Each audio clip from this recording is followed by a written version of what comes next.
Assalamualaikum warahmatullahi wabarakatuh. Waalaikumsalam warahmatullahi wabarakatuh. Sebelumnya dengan Bapak siapa ya? Soleh. Bapak Soleh. Di sini Bapak lebih nyaman saya panggil siapa?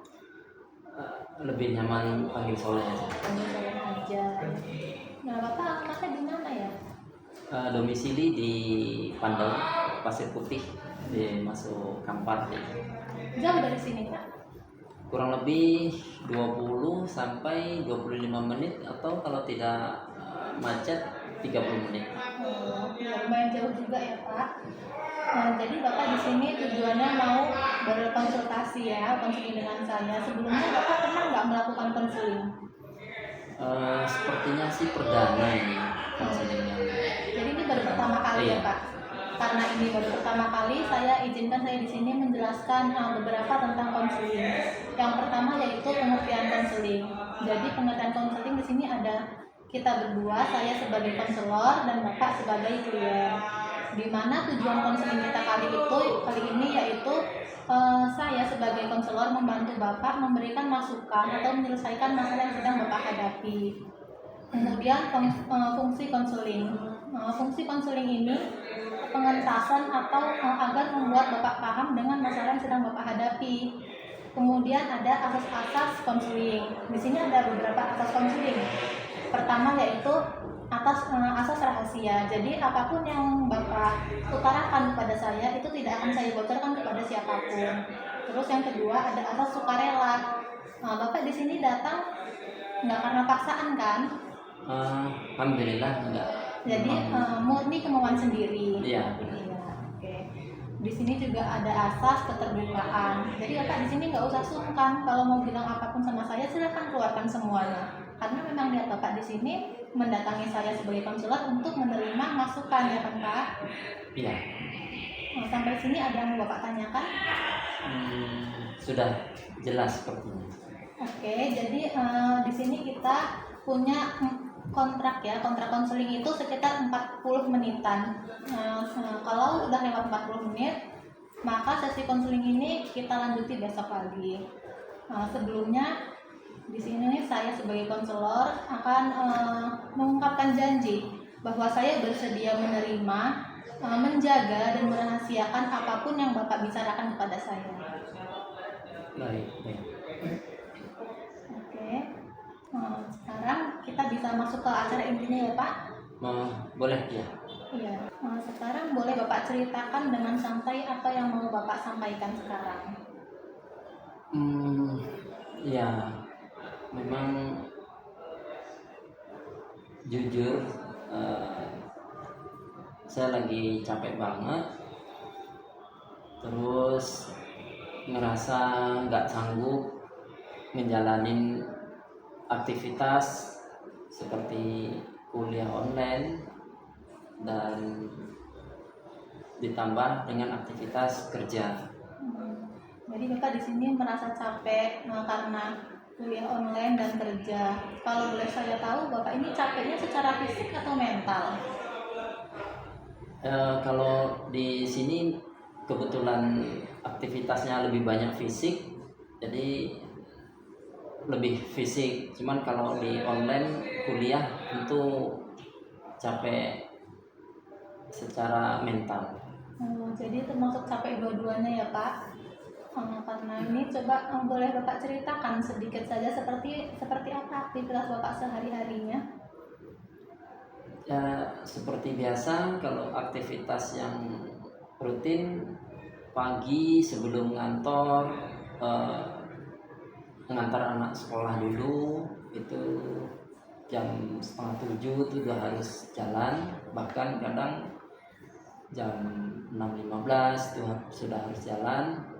Sampai di kantor itu jam 7:30, paling cepat jam 7:45 karena macet dan segala macam. Terus karena Bapak ini banyak kegiatannya, pagi ngantar anak sekolah, terus siang sampai sore bekerja di kantor, itu Bapak jadi gimana cara memanajemen tugas kuliahnya? Atau Bapak masih nggak sanggup juga? Ada waktu nggak buat mengerjakan itu?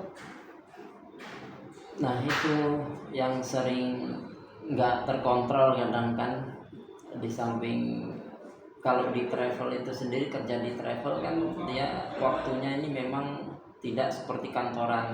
Kalau kantoran itu mungkin seperti guru, seperti kantor yang selain travel bisa fleksibel atau memang betul-betul bisa diluangkan. Kalau di travel ini sendiri memang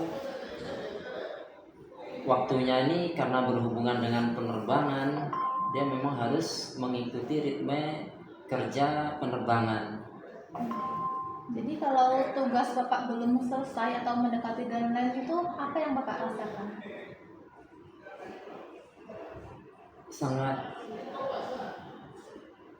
sangat bingung untuk mana dahulu yang harus dikerjakan, sementara kita punya kewajiban sebagai kepala rumah tangga. Terus di samping itu kita punya pingin menaikkan derajat kita sebagai umat muslim, dituntut untuk tetap belajar seperti kuliah yang sedang dijalani. Jadi di sini Bapak kesulitan mengerjakan tugas ya, kesulitan memanajemen waktunya. Iya. Nah, jadi di sini bukan karena Bapak nggak peduli sebenarnya ya, cuman karena Bapak itu udah kehabisan waktu untuk keluarga, kerja, waktu dan energi juga ya Pak. Jadi saya itu mau Bapak tahu satu hal. Jadi bekerja sambil kuliah itu memang bukan hal yang mudah, apalagi udah berkeluarga ya Pak. Bapak itu menjalani dua peran besar sekaligus. Merasa kewalahan di kondisi seperti ini itu wajar banget Pak. Nah, sebelumnya saya mau Bapak menarik napas dulu. Hembuskan perlahan. Dari cerita Bapak ini, saya tangkap masalah utamanya itu bukan malas ya Pak, tapi waktu Bapak itu habis untuk kerja, keluarga, ditambah lagi kelelahan fisik dan pikiran. Apa itu sesuai Pak? Ya, itu sangat sesuai dengan kondisi yang sekarang.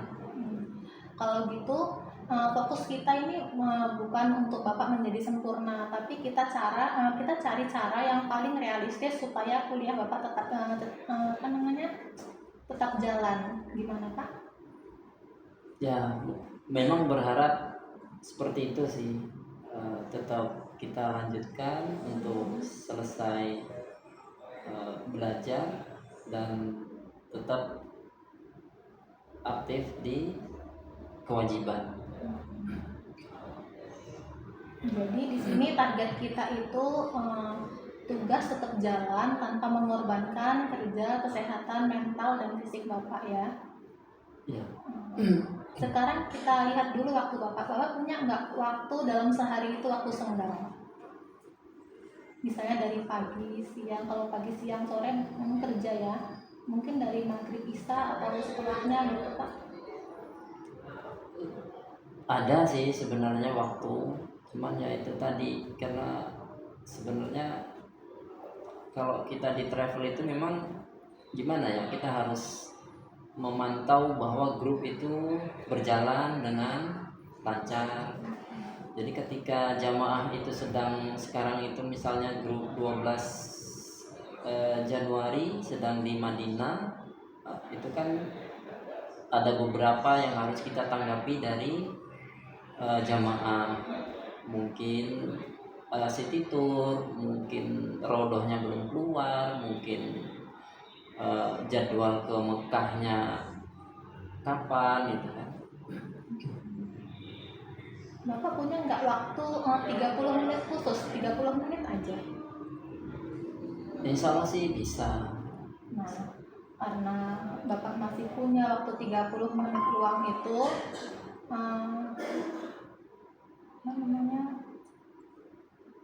coba kita pakai waktu 30 menit ini biar lebih baik gitu. Kalau kita cek ya Pak, untuk minggu ini kita sepakati beberapa hal dulu. Yang pertama itu cicil tugas Bapak minimal 30 menit per hari. Kedua, coba komunikasikan kondisi Bapak yang sekarang ini dengan dosen. Siapa tahu mereka itu punya solusi. Karena sebagai dosen dan Bapak sendiri juga yang punya keinginan untuk kuliah, nggak mungkin mau berhenti tengah-tengah jalan kan Pak? pasti semuanya punya solusinya. Bisa Bapak coba hal itu.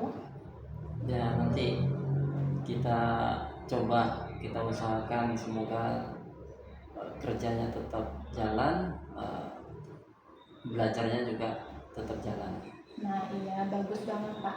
Dan ingat ya Kak, Bapak itu nggak harus hebat dan bisa semuanya. Yang penting itu konsisten. Kalau misalnya nggak punya waktu untuk mengerjakan tugas dan memikirkan kuliah, Bapak bisa memikirkan itu 30 menit aja dalam satu hari. Baik, baik. Jadi yang terpenting itu sekarang ini Bapak udah melakukan langkah jujur kepada diri Bapak sendiri. Bapak udah nyari bantuan ke konselor, itu tandanya Bapak itu peduli sama diri Bapak sendiri. Kalau Bapak butuh, kita bisa lanjutkan ke sesi berikutnya, gimana Pak? Apakah sampai sini sudah puas atau akan kita lanjut ke sesi berikutnya? Untuk sekarang udah lebih baik dan sudah lebih jelas. Mungkin nanti kalau sewaktu-waktu saya butuh konseling lagi, bisa dilanjutkan di dan waktu. Oke, terima kasih ya Pak udah meluangkan waktunya dan udah memberanikan diri datang ke konselor. Semoga kedepannya Bapak meminta, tapi ini bukan sebuah paksaan. Semoga aja Bapak bisa memanajemen waktu 30 menit itu dalam sehari. Ini bukan paksaan dari saya sebagai konselor, tapi pendapat saya. Kita kan mencari jalan keluar di sini ya Pak. Ya. Saran saya begitu.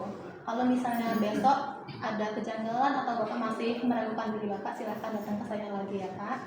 Baik, terima kasih atas waktunya.